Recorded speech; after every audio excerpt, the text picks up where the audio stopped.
acercarnos a Dios por la palabra y dejar que esa palabra sea como la respuesta, como la contraparte de nuestra manera de ir a Dios y pedirle a Dios. Podemos decir con plena confianza que nosotros estamos caminando por caminos conocidos, porque estamos dejándonos afectar por la claridad de las razones que Dios nos da. Esos caminos conocidos no son conocidos por nosotros como virtud nuestra, sino que son los caminos que nos ha enseñado Cristo Jesús. Él ha caminado antes que nosotros por estas rutas especiales por donde nos quiere guiar, dándonos pautas para entender el propósito de Dios y lo que Dios está buscando de nosotros en nuestra actividad espiritual. Hemos venido reflexionando en argumentos de Jesús. Jesús enseñándonos a ir a Dios. Jesús dándonos a entender que hay muchas cosas en relación con nuestra práctica de oración que nosotros tenemos que pulir, tenemos que mejorar.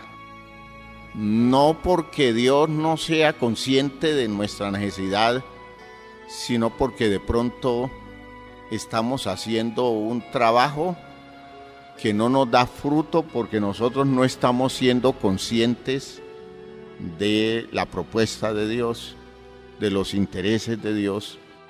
Y esa inconsciencia hace que nosotros podamos caer en el juego de una oración pagana o en el juego de una oración religiosa, y son los dos extremos de las posibilidades nuestras. Una oración de religión superficial, y nos acostumbramos a veces a eso, a orar con una oración superficial que ni sabemos si llegó hasta el cielo raso de la casa nuestra. No medimos cuánto pueda representar esa actitud de oración en nuestra relación con Dios, y no vemos con el paso del tiempo los progresos que nosotros debiéramos ver. Es que nosotros debiéramos, con el paso de los años, volvernos maestros en la oración. Eso sería lo lógico en nuestra práctica espiritual. Y lo que uno descubre es al contrario. Va pasando el tiempo y los cristianos se vuelven menos eficaces en su práctica de oración y no hacen la oración porque parece que terminaron desilusionados con ella. Parece que hicieron tantas oraciones que al final nada les representó ganancia o garantía, porque nunca hicieron el esfuerzo por perfeccionar su práctica espiritual en la oración. Bueno, eso es aplicable a todo, ¿no? Debiéramos ser, como dice el escritor a los Hebreos, debiéramos ya ser maduros en el conocimiento del texto. Debiéramos ser capaces de tener un discernimiento de madurez, ser capaces de distinguir el bien del mal de una manera muy objetiva. Eso debiera darnos a nosotros el hecho de haber estado tanto tiempo dándole vueltas a esto, ¿ya? Y entonces no es justo que de pronto no estemos dando los pasos conducentes a convertirnos en las personas capaces de sacarle el máximo provecho a todo lo que Dios nos da como oportunidad. Y la oración es eso, ¿no? Es una provisión de Dios para nosotros. Es una oportunidad que Dios nos da para que nosotros nos acerquemos a Él, porque por otro lado es la manera como Él puede acercarse a nosotros también, porque le estamos gestando los espacios para que Él se aproxime, para que Él se manifieste. Así que vamos a ir oyendo a Jesús y que lo escuchemos de una manera como más dispuesta, como buenos discípulos, que le prestemos atención a los detalles. De esos detalles dependen muchas cosas para el bien nuestro. Así que vayamos al capítulo 6 del libro de Mateo. Dice en el versículo 5: y cuando ores, no seas como los hipócritas, porque ellos aman el orar en pie en las sinagogas y en las esquinas de las calles, para ser vistos de los hombres. De cierto os digo que ya tienen su recompensa.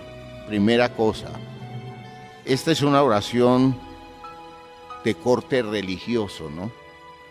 La oración que se hace para que nos vean, incluyendo el hecho de pretender que Dios nos vea.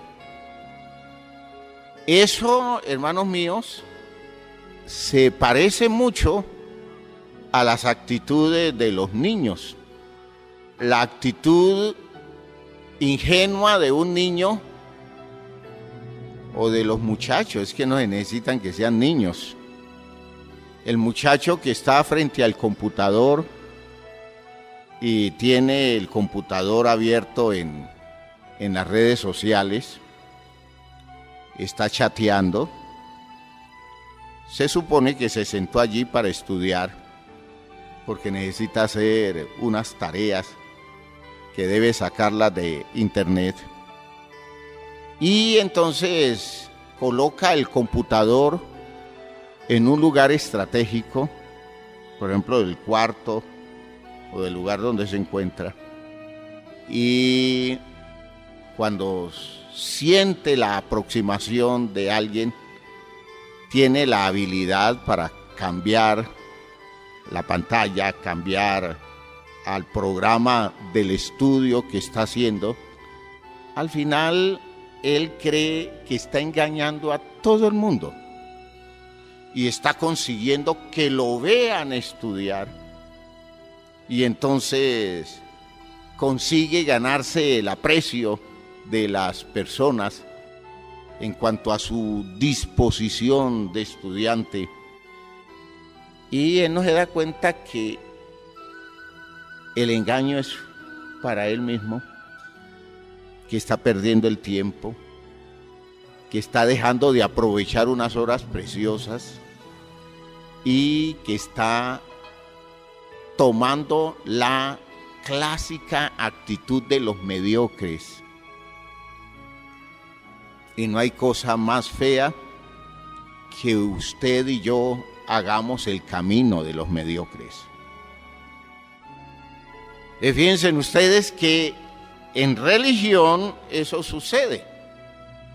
La más elemental de ella es cuando nosotros hacemos algo simplemente para que nos vean los hermanos de la iglesia, mis familiares, mis amigos, que yo hago algo como eso de orar. Y lo hago de tal manera que me vuelvo visible Y que se vuelva uno visible no es el problema, porque llegado el momento estamos en un culto público y entonces si yo me arrodillo a orar, pues otros me van a ver. Pero si ese es mi objetivo, que me vean, si ese es mi objetivo, hermanos míos, estoy quemando un tiempo que lo podría aprovechar enormemente en la presencia de Dios, y estoy superficializando tanto la práctica de mi religión que yo me vuelvo una persona espiritualmente mediocre, además de que mi actitud me está haciendo hipócrita, porque esa es la frase de Jesús.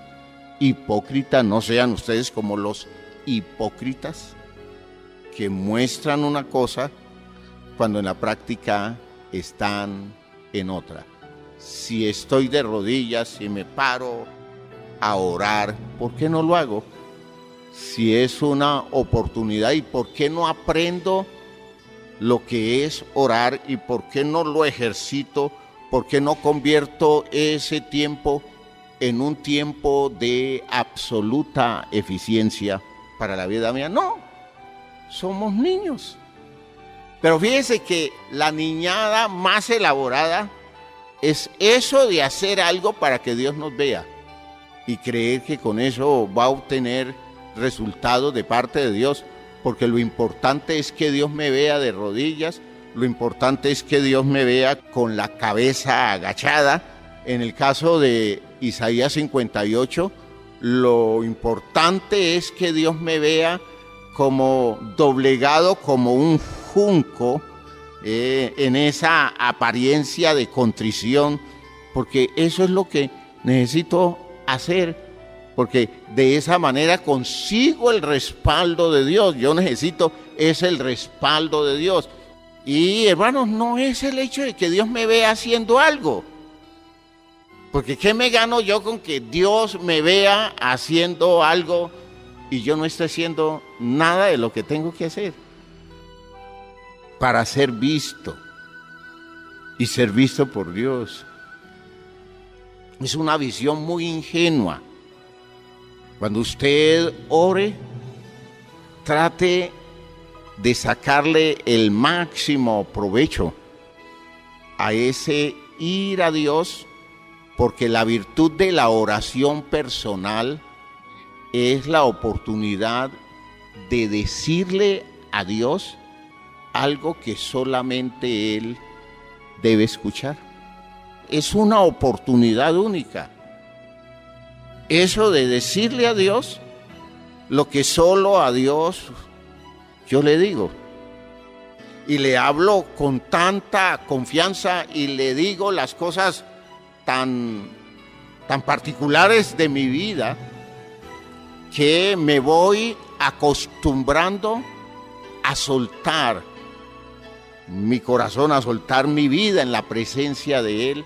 Y eso como ejercicio de terapia de orden espiritual es grandioso. Decirle en intimidad a Dios lo que solo Dios tiene que saber. Esa es la idea de este planteamiento de Jesús. Porque usted se puede encerrar en su cuarto a orar y lo hace para que Dios lo vea. Y es lo mismo. Nadie más lo ve. Se supone que Dios lo ve y eso es lo mismo. Porque simplemente el objetivo es que Dios nos vea. El objetivo es que el ser humano nos vea. El objetivo es que la iglesia nos vea. Si ese es el objetivo, el Señor Jesucristo dice, pues bien, ya obtuvieron su recompensa, ya los vieron. O sea que valió la pena la oración en ese sentido, porque fueron a buscar y lo que fueron a buscar lo encontraron. Dios los vio, ya Dios los vio, ya se les cumplió el deseo. Dios me vio orando, Dios se dio cuenta que yo estaba orando. Y entonces la pregunta es, ¿eso tiene algún valor? ¿espiritualmente tiene algún valor? Ninguno. Espiritualmente no tiene ningún valor. ¿Por qué?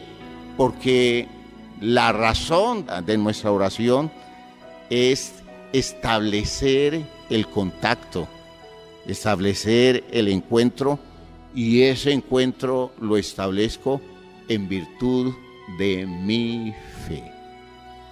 Miren que la oración se fundamenta en el principio básico de la fe.